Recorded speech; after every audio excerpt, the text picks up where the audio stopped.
ফেব্রুয়ারি মাসের ৩টি বিশেষ দিনই দেশের সবচেয়ে বেশি ফুল বিক্রি হয়ে থাকে। তবে এবারে নারায়ণগঞ্জ রূপগঞ্জের ফুল চাষিরা ফাল্গুন ও ভ্যালেন্টাইনে প্রত্যাশিত বিক্রি ও দাম পায়নি। এতে হতাশ না হয়ে ২১শে ফেব্রুয়ারির জন্য প্রস্তুতি নিচ্ছেন ফুল চাষিরা। ২১শে ফেব্রুয়ারিতে লক্ষ্যমাত্রা অনুযায়ী ফুল বিক্রি হবে বলে আশায় বুক বেঁধেছে ফুল চাষিরা। অধিক লাভের আশায় বিভিন্ন ইভেন্ট ম্যানেজমেন্টগুলো প্লাস্টিকের ফুল ব্যবহার করছে, যার প্রভাব পড়ছে ফুল চাষিদের ওপর মনে করেন তারা।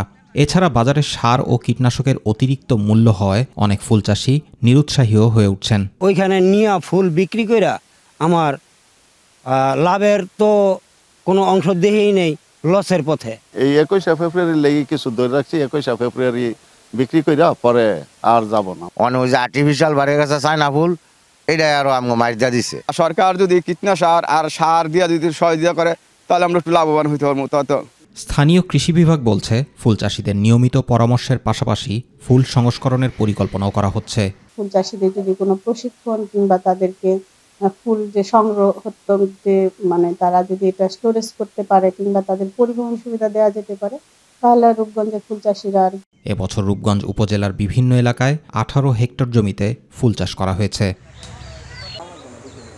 জুবাইর রহমান, মাই টিভি নিউজ।